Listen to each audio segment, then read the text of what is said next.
Hi, my name is Pamela Coons, Associate Professor of Medicine in the Division of Oncology at Yale School of Medicine and Yale Cancer Center. I'm excited to announce ASCO's new open access journal, JCO Oncology Advances. As the inaugural editor-in-chief, I hope to support JCO Oncology Advances to become the premier platform to bridge the gap between accessible scientific research and clinical care. Stay tuned for more information, including new article types, at ascopubs.org/JCO Oncology Advances. We look forward to seeing your submissions in spring of 2024. The guest on this podcast episode has no disclosures to declare. Hello, everyone, and welcome to another episode of JCO After Hours, the podcast where we get in depth on manuscripts that are published in the Journal of Clinical Oncology. I am your host, Shannon Westin, GYN oncologist and social media editor for the Journal of Clinical Oncology. I'm so excited to be here today to discuss a very thought-provoking manuscript. This was published on June 10th, 2023 in the Comments and Controversies section of JCO and is entitled Impact of Heatwaves on Cancer Care Delivery, Potential Mechanisms, Health Equity Concerns, and Adaptation Strategies.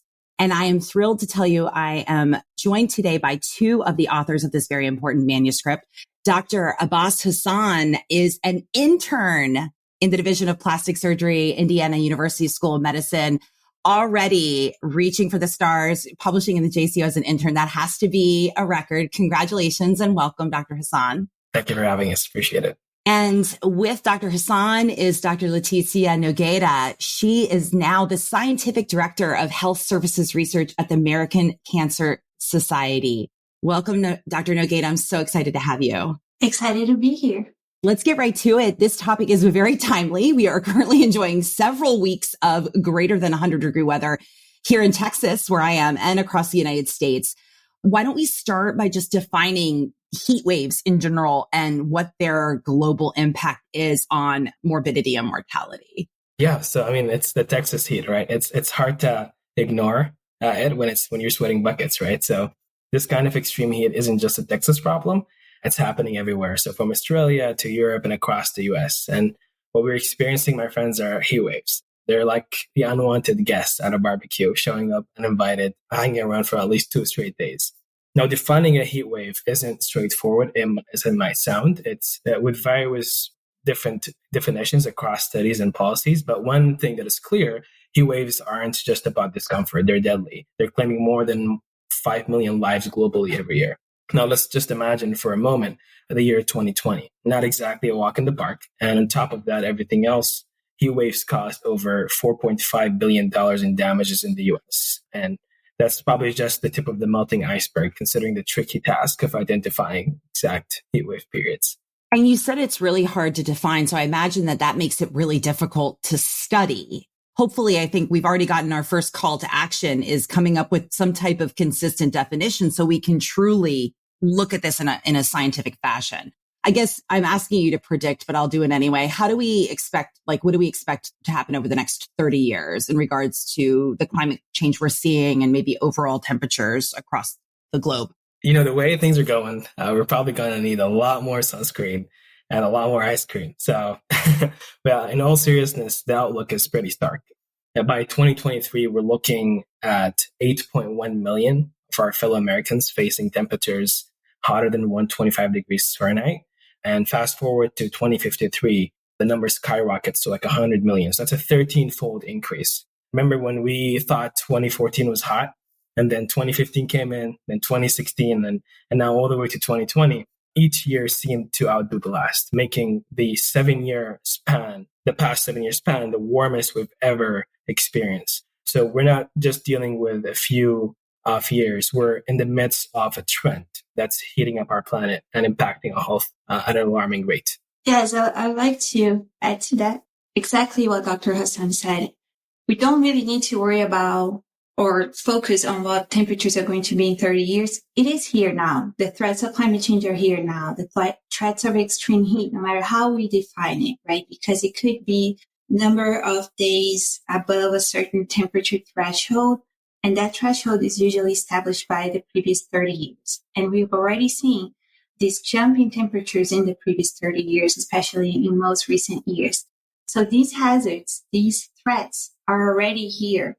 No future projections necessary to understand the hazards and the detrimental consequences of exposure to extreme heat due to climate change. Well, let's talk a little bit about that. And specifically, I would love to hear kind of what we've been seeing as far as the impact of heat waves on health outcomes. I think our group would be interested in knowing kind of what are some of the things that you're seeing and you're experiencing. And then further, what are the things that make people more vulnerable, let's say, to the climate hazards? Let's dive in a bit more into what makes us vulnerable to these heat waves. When you think about vulnerability, the key elements are 1, increased exposure, 2, increased sensitivity, and 3, decreased ability to adapt. So think about it this way. Let's say I'm not sure if you guys play this. Let's say you're playing a game of tag and the sun is it. Now the sun is pretty good at tag. So anyone spending a lot of time outside, that's increased exposure, is more likely to get tagged. Then you have some players who are, for various reasons, are slower or less agile. So this can be due to age, health conditions, or other factors that make them more sensitive to heat. They're not able to dodge the sun as quickly. So that's increased sensitivity. And finally, imagine some players are dressed up in heavy clothing, unable to change into something cooler. They don't have the resources to adapt. So that represents that decreased adaptive capacity.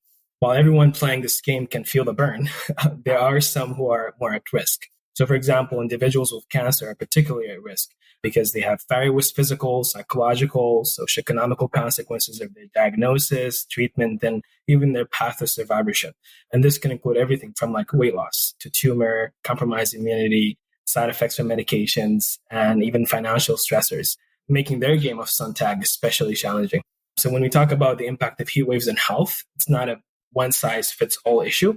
Our vulnerability is a complex combination of various factors that can leave some of us more at risk than others.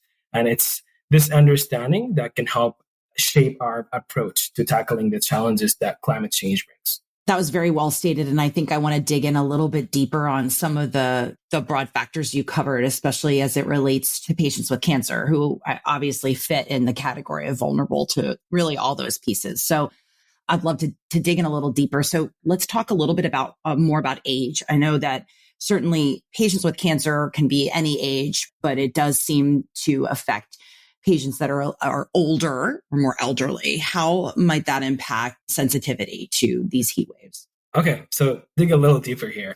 The reality is that getting older comes with its fair share of challenges, and one of them is increased sensitivity to heat. So as we age, we become more susceptible to heat. And this is particularly true for individuals over the age of 65, many of whom are also dealing with a cancer diagnosis. In fact, the number of seniors with cancer is expected to nearly double by 2060. So heat sensitivity in this group is due to several factors. First, our body's ability to regulate heat or thermoregulation declines with age, much more like an old car cooling system not working as it once did. So this means we're less able to handle extreme heat, making us more vulnerable during heat waves. And this vulnerability is especially concerning for older cancer patients because some cancer treatments can cause additional complications such as kidney injury, which can impair our cooling systems even further. Additionally, like these treatments can lead to dangerously high levels of hypernatremia and hyperkalemia, and this can lead to serious complications like cardiac arrhythmias. So in other words, the aging process coupled with cancer and its treatment can make older folks more susceptible to the harsh impacts of heat waves. That makes sense. So you started to touch a little bit on comorbidities with discussing kind of heart disease and arrhythmias and how that might impact. Are there other comorbidities that are certainly quite common in patients with cancer that can impact health conditions related to climate change? Yes. So in addition to, as Dr. Hassan mentioned, some chemotherapy drugs inhibiting thermoregulation makes it harder for people to control their body temperature. Several cancer treatments also impact kidney function. And kidney is an important organ for body temperature regulation. Even some cancer treatment drugs also lead to cognitive impairment, which makes it harder to recognize heat stress and heat stroke symptoms.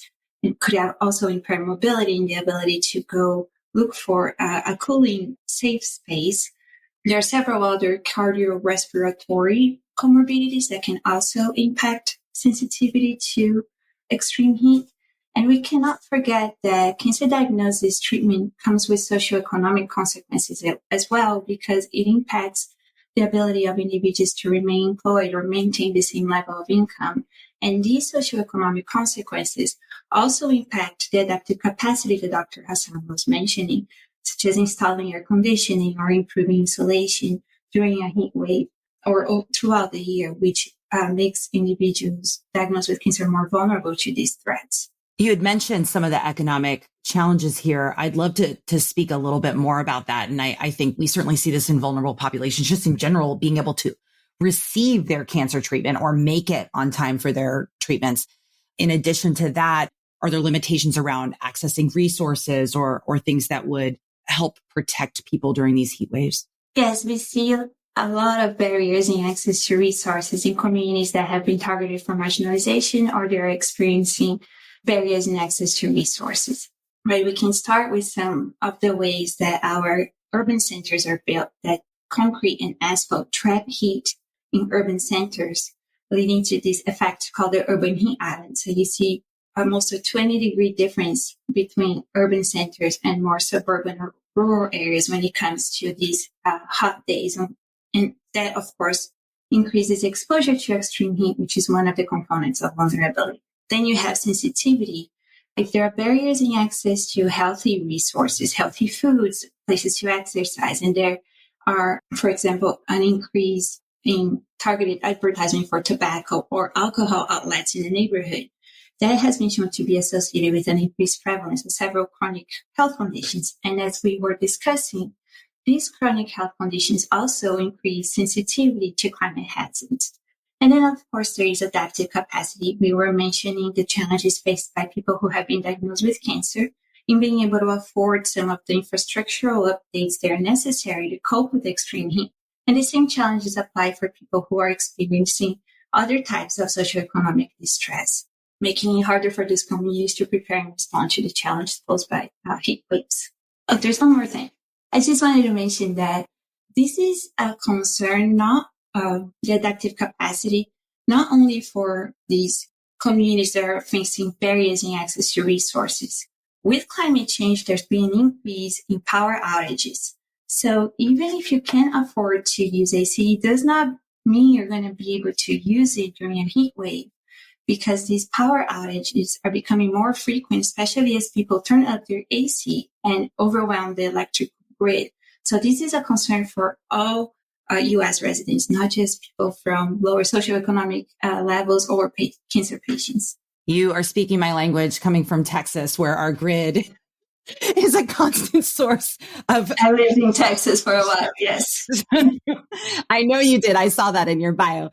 Okay, well, I think we got the scope. I'm appreciative of the level of detail that you all were able to cover in such a short period of time. So I think now let's move towards the kind of action items. Like what can we do? How can we mitigate some of these issues or all of these issues? Start wherever you think your lowest hanging fruit is, I would say. Okay, absolutely. So addressing the challenges that climate change presents, especially like for vulnerable groups like cancer patients, is, I would say, a lot more like putting together a jigsaw puzzle. It requires us to work on multiple fronts at once and fit all the pieces together to form a complete picture. So let's walk through this puzzle together, right? So picture this. Our first puzzle piece involves upgrading our healthcare infrastructure.